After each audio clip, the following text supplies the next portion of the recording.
So now we're joined live here by Tinatin Akhvlediani. Good to have you with us here. Thanks for joining us. And she's also a research fellow, from the EU Foreign Policy Unit, CEPS, Center for European Policy Studies. Welcome. Thanks for having me.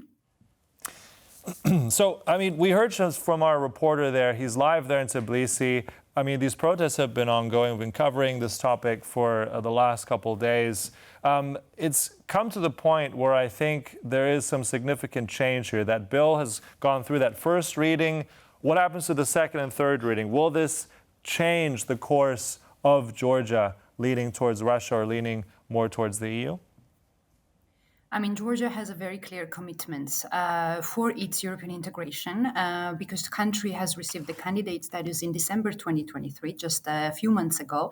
And this candidacy and further steps for the European integration comes with conditions. So the current law and this draft law basically is very much in breach to the conditions that European Commission and European Council have put forward for Georgia.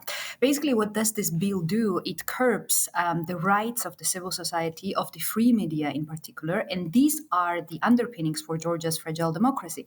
So if this bill is passed, basically, the underpinnings of the Georgia's democracy is under the threat, and therefore the country will definitely not deliver on the democratic reforms. Delivering democratic reforms, in a way, is a condition for Georgia's European integration. So if the bill goes ahead, that definitely puts under the threat Georgia's European integration path.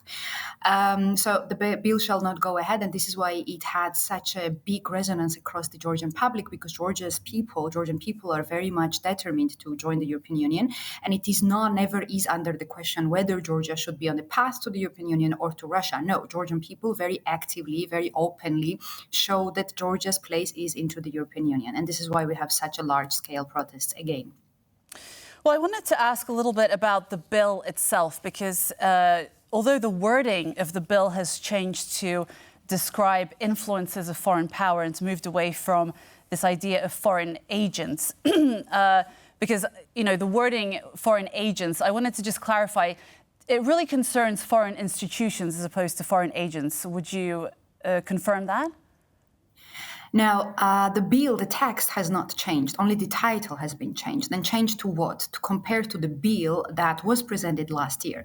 The protests and the bill is not new, right? Georgia's government, the ruling party, has introduced the exactly same draft law last year, exactly a year ago, last spring. And back then, because of the public protests, because such a large scale of the public protests, back then the government has unconditionally withdrawn the law, the bill, basically. So this was unconditional withdrawal. So this is already a surprise that the bill comes again and that it's now passed under the first reading. So what is really changed is the title of it, not the text. So the title is indeed changed from the foreign agents law. Now we read the transparency on the foreign influence. However, where there is the breach and, why this cannot really be treated as the foreign influence, because the country doesn't have a strategy. Who are the, predators for the country? Who are rivals for the country? Who are the threats? What is a security threat to the country, right? So this puts everything and everybody under one umbrella, which is itself is a big problem, right? So this bill is very much problematic, and because we know what are the other proposals of the current government, then we have the full picture.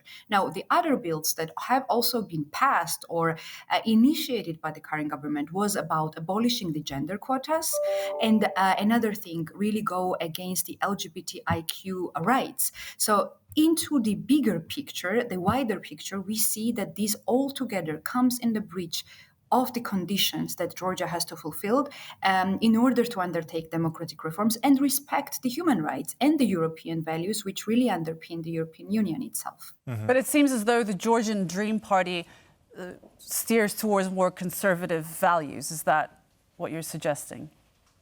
I mean, that's what we basically see, right? But this is not the mandate that the people give to them, right? If the people are so, overwhelmingly in support of their European future, then they are also showing their overwhelming support to the reforms that Georgia is committed to undertake to progress on the European integration, right? So this is where the government does not come in line to the request and the will of the people who are now taking the streets. I also want to get sort of two parts to my question here, because I know that you're also based in Brussels. We had UCO finish yesterday with some disappointment as well. We just had a very basic statement from the European Union condemning what's happening in Georgia. But I just want to ask this, because we hear often very much that Georgia is now with this Dream Party leaning more towards the Kremlin. It's with this called this Russian law, I think, in some media outlets. But I think on the evidence, on the face of it, my question, how really is it a neutrality? Is it actually more neutral than it really gets credit for, this Georgian government? If I look sort of my record here, as far as I know, the government in Tbilisi supports the territorial integrity of Ukraine in all statements. It votes in favor mostly of Ukraine in UN resolutions. Also, I think there was a report from the State Department, the U.S. State Department last year, that Georgia has gone actually out of their way to note and observe international restrictions imposed against Russia. I mean, mind you, not full Russian sanctions, but on that base of it, and also that European course, is this more, let's say, heavy politics? Is Georgia actually far more neutral and practically looking to gain something from this action with this law, rather than actually an overt move towards Russia? Is it more complex than meets the eye? Is it more to do with something to do with Georgian domestic politics? I mean, definitely, as I already explained, this law definitely targets the civil society and free media. And this is definitely domestic politics. And this comes also before the parliamentary elections that Georgia is going to have towards the end of the year. So if the bill passes, that really provides the grounds that the most vibrant, most spoken up parts of the civil society are basically shattered. So this goes under the threat, and this is very much domestic politics and influence within the country. Now, what you have referred to Georgia's alignment within the sanctions. Indeed, Georgia does not formally join all the sanctions. However, informally, the sanctions are implemented, particularly the financial sanctions.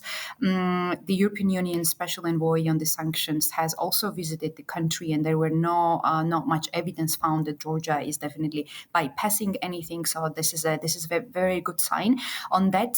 So the current government, I mean, they cannot possibly directly say that Georgia is not on the European path, right? They cannot say that, because then they will lose all the support from the people. However, by passing these laws, the European path is under the threat, right? So this is, in a way, on the one hand saying, yes, we received the Georgia's candidacy. Yes, we want to become the member of the European Union. However, the bills that we pass contradict these statements, right? This is kind of, in a way, sabotaging the Georgia's foreign policy stance. So this is very, very confusing, and it's also very difficult to be understood, especially from the outside circles. But as this is not the first case, as the bill was already introduced last year, we already heard a lot of statements from the Brussels, right, from the EU institutions.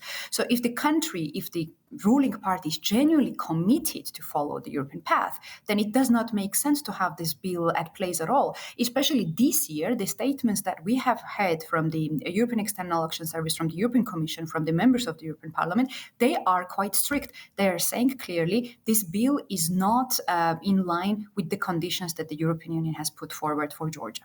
Mm-hmm. Yeah, indeed. And I think, as you said, there was that statement earlier, very much that if this bill adopts this from the European External Action Service, final adoption of this legislation would negatively impact Georgia's progress on its EU path, which is already fraught with so many different paths. So I think over 25 acquae once the candidate status goes forward. So I think this is going to be a tough one. And I think also a tough one for European leaders to grapple with, because with other countries as well, with Russia's influence in the region, it's going to be a tough one. So, yeah, thank you for that. We'll see how things progress. Okay, thank you very much, Dr. Tinatin Akhvlediani, a research fellow from the EU Foreign Policy Unit at the Centre for European Policy Studies. Thank you very much for your insight. Thank you for joining us. Thanks for having me.